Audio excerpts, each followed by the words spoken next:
Alors, lors de mon stage de plombier chauffagiste, avec le collègue, on doit intervenir chez un particulier pour raccorder sa cuve enterrée de propane. Car cette cuve vient d'être installée et donc il faut la raccorder, mais aussi il faut contrôler l'étanchéité de la canalisation qui va donc de la cuve jusqu'au premier robinet d'isolement du bâtiment qui est à l'extérieur sur un mur. Et ce contrôle d'étanchéité est validé par une tierce personne, c'est-à-dire une personne habilitée donc à faire ce genre d'opération, ce qui va permettre aux particuliers donc d'avoir un certificat de conformité et donc ce qui va permettre au client d'appeler un camion citerne de propane pour pouvoir charger sa cuve en propane. Sans ça, le camion citerne de propane ne chargera pas la cuve en gaz. Alors cette citerne, alors souvent dans la vidéo j'emploie le terme de cuve, mais cette citerne de propane donc, est installée par le nouveau distributeur de gaz, c'est-à-dire qu'il avait déjà une citerne de propane qu'il n'utilisait plus depuis plusieurs années et donc le client a changé de fournisseur de gaz et donc la cuve est remplacée automatiquement. Je rajoute donc qu'il avait déjà une installation au propane et nous on va contrôler donc l'étanchéité de sa canalisation de cuivre de la citerne jusqu'à la première vanne d'arrêt qui est sur le mur du bâtiment. Par contre, de la vanne d'arrêt au réseau qui est à l'intérieur de la maison, c'est-à-dire jusqu'au DDS, détendeur déclencheur de sécurité, ça nous on ne va pas le contrôler. Par contre, le client fait remplacer sa chaudière murale, il met une chaudière à condensation, donc là après ça sera l'installateur de la chaudière murale qui fera le contrôle à l'intérieur de la maison au niveau donc de la canalisation gaz. Avertissement, le milieu chaufferie est réservé aux professionnels formés car le milieu est potentiellement dangereux. Il y a un risque d'explosion, d'électrocution, d'intoxication mortelle au CO et de brûlures graves pour l'intervenant.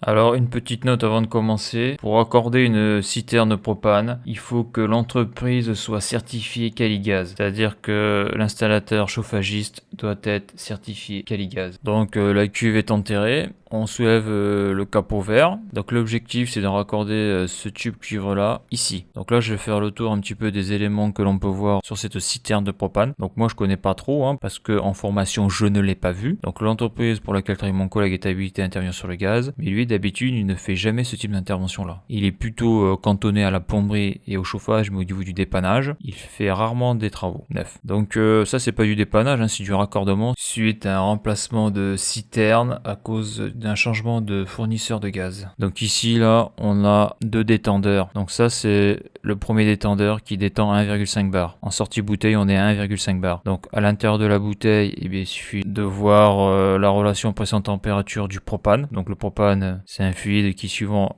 la température aura une pression différente, en tout cas lorsqu'il est stocké dans une citerne. Il y a deux valeurs de référence à connaître sur le propane. La première c'est que à la pression atmosphérique le propane est à l'état liquide à moins 44 degrés. Ça veut dire qu'à la pression atmosphérique au-dessus de moins 44 degrés, comme par exemple moins 43 degrés, le propane va vaporiser. Et la deuxième valeur à connaître, c'est que à 15 degrés, donc bien sûr lorsque le fluide est enfermé dans une bouteille ou une citerne, c'est la même chose, c'est juste une bouteille géante, la pression du propane sera de 6,5 bars. Donc je répète, à moins 44 degrés, la pression sera de 0 bar dans la bouteille, à 15 degrés, la pression sera de 6,5 bars. Donc là on est en pression relative. Et pour la culture générale, donc le butane, à la pression atmosphérique, le butane est liquide à 0 degré. Aux alentours de 0 degré, je crois que c'est moins 0,5 degré. Et à 15 degrés, la pression du butane dans une bouteille est de 1,5 bar. Donc là, on a 1,5 bar. Donc ici, on a le détendeur. Ici, on a un limiteur de pression qui est à 1,75 bar. Donc ici, là, on a un clapet de décharge ou un disque de rupture. Là, je suis pas sûr exactement du terme de cet élément-là sur la cuve. Donc c'est un peu comme une soupape de sécurité. C'est-à-dire qu'au-delà d'une certaine pression, eh bien, le clapet de décharge s'ouvre. Alors je sais pas s'il se referme parce que dans une soupape, il y a un ressort qui referme la soupape. Là, j'en ai aucune idée. En tout cas, au-dessus d'une certaine pression, pour éviter que la cuve éclate, explose, eh bien ça s'ouvre et le gaz est libéré à l'atmosphère. Donc ici, c'est là où va se raccorder le camion citerne de propane. Là, il a ce système-là pour accrocher une pince pour que le camion soit mis à la terre. Et là, on a des petits câbles électriques là. Donc ça, c'est un système de protection de la cuve. Donc ils appellent ça une protection cathodique. Et donc ça, je l'ai pas dit, mais ça, c'est le raccord diélectrique. Donc c'est un raccord isolant. Et ici, là, on peut voir le raccord qui permet donc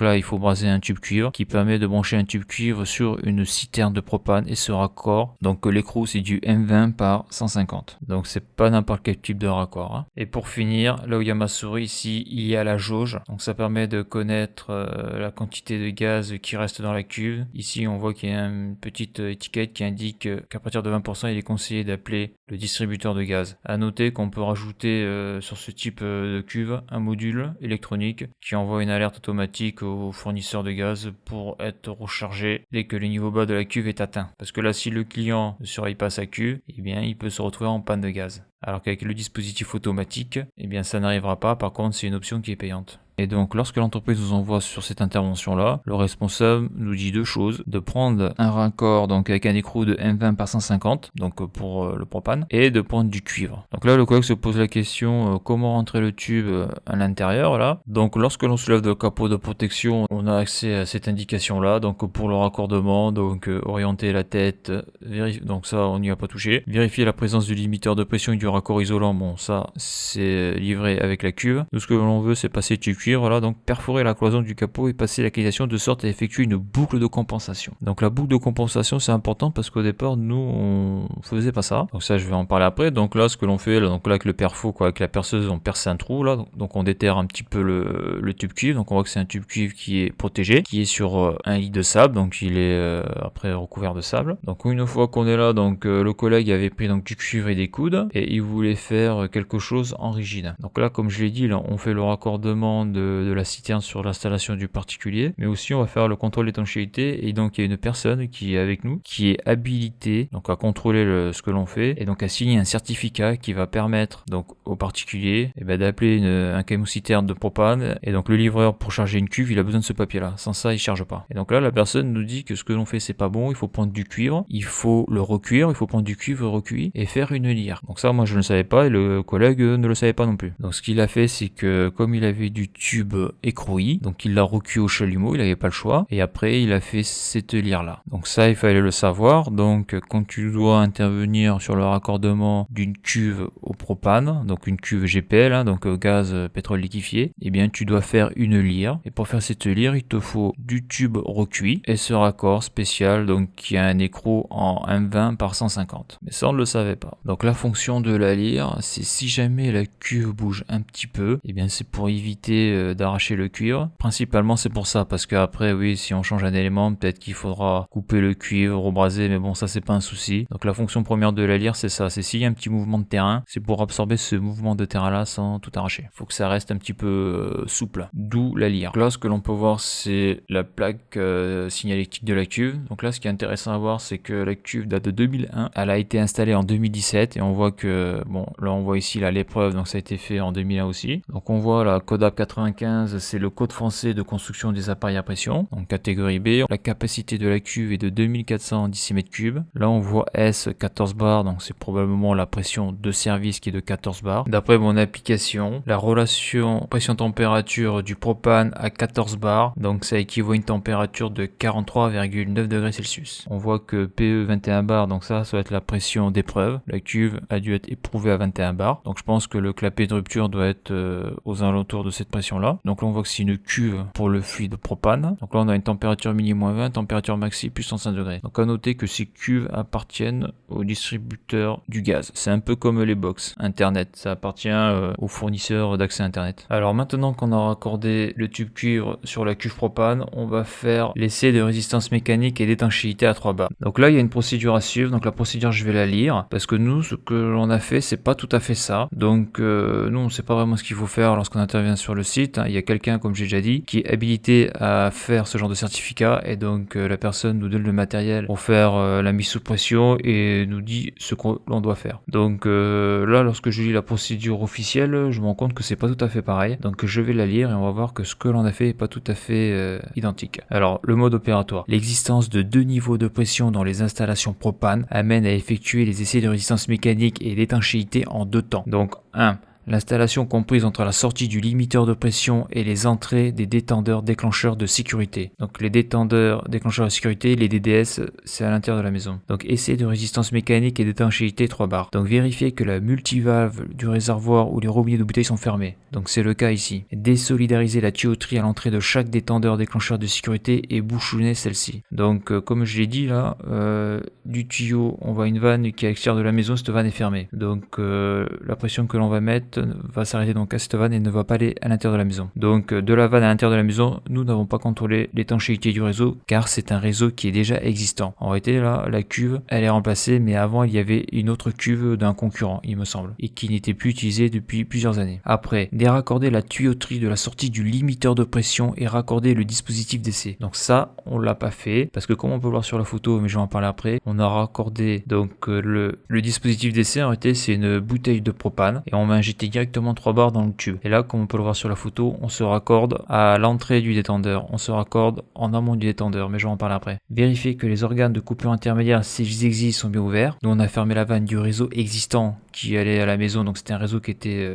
déjà existant, donc qui avait déjà été contrôlé. Mettre l'installation sous une pression de 3 bars et isoler le dispositif de mise sous pression. Donc nous, on va le voir, vu qu'on passe en amont du détendeur, on ne pourra pas dépasser les 1 bar 5. Aucune modification de pression ne doit être constatée au niveau du manomètre après stabilisation de la pression pendant 10 minutes. Donc après l'étape 2 du mode opératoire, ça c'est lorsqu'on contrôle l'intérieur de la maison, le réseau, et c'est d'étanchéité à la pression d'utilisation 37 millibars. Donc après les DDS, donc les détendeurs déclencheurs de sécurité, on est à 37 millibars sur du propane. Pour rappel, sur le butane, on est à 28 millibars et sur le gaz naturel, on est à 20 millibars. Donc là on est sur du propane, on doit être à 37 millibars. Donc vérifier que les robinets des appareils sont bien fermés, maintenir sous pression l'installation en amont, armer chaque détendeur déclencheur de sécurité et vérifier au produit moussant tous les raccords. Donc bien sûr la recherche de fuite doit se faire à l'aide d'un produit moussant, l'usage d'une flamme est interdite. Donc nous on va faire la recherche de fuite bien sûr au produit moussant comme si c'était une recherche de fuite sur une installation frigorifique. Et donc pour contrôler la ligne, donc d'ici là jusqu'au mur où il y a une vanne d'isolement. Donc là je l'ai pas prise en photo, mais il y a une vanne d'isolement et après on va dans la maison. Donc la vanne d'isolement de la maison est fermée. Ici on le verra après, là il y a un écrou que l'on divise. Bien sûr la vanne de la citerne est fermée, tout est fermé. Et là on prend une bouteille de propane. Ici là on a un manodétendeur qui est réglé à 3 bars. On ouvre, on injecte 3 bars dans tout le réseau là. Après on ferme la bouteille et on doit attendre 10 minutes. Si au bout de 10 minutes la pression n'a pas bougé, ça veut dire que le réseau est étanche. Si jamais il y a une fuite, eh bien ça chute assez vite. Donc là on peut le voir, là on est bien sur 3 bars. Ici là on voit il y a un écrou là avec un joint, donc là on l'a enlevé, on a mis notre flexible là et là on injecte 3 bars dans le réseau. Donc là ce qui m'a étonné c'est que ici on a un détendeur à 1 bar 50, ici 1 bar 75, donc même si ici tu mets 3 bars, théoriquement ici tu ne peux pas dépasser 1 bar 5. Il aurait fallu injecter le gaz directement ici là. Mais bon, nous on sait pas, donc on a quelqu'un qui nous dit de faire ça, donc on fait. Donc pour contrôler là tout ce tuyau là sur 3 bars, il aurait fallu brancher le flexible pas ici, mais le brancher soit ici, et donc il aurait fallu un mamelon pour pouvoir faire, donc parce que là on est en femelle, ici femelle, donc il aurait fallu un mamelon mâle pour pouvoir se raccorder ici. Et je précise, donc on est sur du gaz propane, donc il aurait fallu un mamelon gaz mâle, donc 20 par 150. Donc la personne qui était habilitée à faire le certificat nous a dit de faire comme ça. Alors est-ce que c'est parce qu'on n'avait pas de mamelon? Je ne sais pas. Bon, en tout cas, en le mettant ici, ça nous a permis de contrôler l'étanchéité de ce raccord-là, de ce raccord-là et de ce raccord-là. Et aussi de contrôler les 2 brasures que le collègue a fait sur le manchon qui relie donc l'ancien tube cuivre sur la lyre. Donc tout ça, ça a été contrôlé au produit moussant. Par contre, ce qui est un petit peu bête, c'est que lorsqu'on a enlevé le flexible là, donc là on voit qu'il y a un joint dans le bouchon, et bien on ne pourra pas contrôler l'étanchéité qu'il y a ici. Donc on l'a serré normalement, sachant que la cuve, la vanne de la cuve, on l'a laissé fermée parce que dedans il y a un nuage de gaz, c'est-à-dire que dedans on doit peut-être avoir 0,5 bar, 1 bar de propane. Le but de mettre aussi peu de gaz, c'est pour ne pas que de l'air rentre dedans au cas où. Je pense que c'est pour ça. Donc une fois que les 10 minutes sont passées, là, que la pression n'a pas chuté, que la personne qui est habilitée à signer le papier nous dit que c'est bon, que nous on n'est que des exécutants là, on débranche donc le flexible là, on remet le bouchon, et donc on remet bien le bouchon. Donc là ce qui est un petit peu bête là, c'est que bon, la cuve est fermée donc il n'y a pas de souci, mais là on a resserré ici, mais ici on n'a pas contrôlé s'il y avait une fuite ou pas. Donc là après ça sera au livreur, donc il va charger la cuve, de contrôler qu'il n'y ait pas de fuite là. Parce que à partir du moment où on a débranché le flexible, eh bien on ne sait pas si potentiellement il peut y avoir une fuite ou pas, vu qu'on peut pas mettre en pression cette partie là. Donc voilà pour cette intervention, c'était vraiment un truc tout bête, hein, sauf que bon, quand t'es à 1 heure de route, parce que quand on a ce genre de choses, souvent c'est dans la campagne, si t'as pas le bon écrou, là, le bon raccord, et si t'as pas du cuivre recuit, c'est problématique. À noter que les brasures ici ont été faites avec de la brasure à l'argent. Alors je vais rajouter 2 choses. Donc la première chose pour la culture technique, le PCI du propane est de 25,94 kWh par normomètre cube. Le PCS du propane est de 28,22 kWh par normomètre cube. On peut aussi exprimer le PCI et le PCS en kWh par kilogramme. Donc le PCI du propane c'est 12,8 kWh par kilogramme et le PCS du propane c'est 13,9 kWh par kilogramme. La formule du propane c'est C3H8. À noter, suivant la source où vous prenez les valeurs de PCS et de PCI du propane, les valeurs peuvent être différentes. Et le fluide frigorigène, le R290, c'est du propane, qui sert dans le froid négatif sur les petites armoires réfrigérées. Et je rajouterai pour ceux qui ne le savent pas que PCI ça veut dire pouvoir calorifique inférieur, PCS c'est pouvoir calorifique supérieur. Donc tout ça c'est bien sûr l'énergie qui émet la flamme, et dans le pouvoir calorifique inférieur on ne récupère pas l'énergie qui est stockée dans les fumées, c'est-à-dire la vapeur d'eau, alors que dans le PCS on fait condenser les vapeurs d'eau qu'il y a dans les fumées, et donc on récupère cette énergie là. Donc on utilise le PCI pour les chaudières classiques et on utilise le PCS pour les chaudières à condensation. Donc là je vais rajouter une petite astuce de dépannage. Donc ça c'est réservé à ceux qui font du dépannage gaz en chauffage. Donc par exemple ça peut arriver, hein, pourquoi pas, si la citerne de propane est vide, il suffit de fermer ce robinet là, donc le fermer à fond pour isoler la citerne du réseau, d'aller acheter des bouteilles de propane dans une station service, d'avoir le flexible qui va bien, et de raccorder donc ces bouteilles de propane ici. Donc il suffit d'enlever le bouchon et de raccorder son flexible. Et là on passe directement dans le détendeur 1 bar 5. Donc là on passe sur le limiteur de pression 1 bar 75 et on va directement dans le réseau de l'habitation ou du bâtiment. Donc c'est juste une petite astuce de dépannage, hein, parce que si on a une citerne, ça veut dire que derrière on peut avoir beaucoup de choses à alimenter. Voilà, donc bien sûr astuce réservée aux professionnels, parce que le gaz c'est dangereux, car il faut toujours contrôler qu'il n'y ait pas de fuite de gaz lorsque l'on intervient sur un circuit gaz, c'est vital. Et contrôle avec un produit moussant. Et pour finir sur cette vidéo sur le propane, donc on a vu qu'en sortie de citerne, on avait la première détente qui était à 1,5 bar, donc il y a un détendeur qui est réglé à 1,5 bar. Juste après on avait un limiteur de pression de 1,75 bar, donc ça c'est pour la sécurité. Et une fois qu'on arrivait dans la maison, on utilisait un DDS, un détendeur déclencheur de sécurité, pour chaque appareil qui utilise le gaz propane. Donc pour la gazinière, pour la chaudière murale, etc. Donc il existe 2 types de détendeurs déclencheurs de sécurité. Donc les deux sont à 37 millibars en détente. Donc ça c'est la deuxième et dernière détente. Donc le premier détendeur déclencheur de sécurité à 37 millibars de classe 1 qui peut passer 1,3 kg/h donc en débit. Et le deuxième détendeur déclencheur de sécurité qui est de classe 2, donc toujours à 37 millibars, et qui peut passer un débit de 4 kH. Donc le classe 2 va être utilisé pour les chaudières murales ou les chaudières au sol qui fonctionnent au gaz propane. Et le classe 1 va être utilisé par exemple pour une gazinière. À noter que les fuitages sur les DDS, donc au niveau des raccords, c'est du mal et c'est du 20 par 150. Tout ce qui est gaz propane, tout ce qui est raccord filetage, c'est du 20 par 150. Alors voilà pour cette vidéo. Si tu as aimé la vidéo, n'hésite pas à la liker et à la partager. Tu peux t'abonner à la chaîne. Tu peux aller voir les articles de mon blog qui traitent de l'électricité, du chaud et du froid. Et pour ceux qui voudraient me soutenir financièrement dans la reproduction de mes vidéos par un don, le lien est sur la page d'accueil de la chaîne YouTube. Merci et à bientôt pour une prochaine vidéo.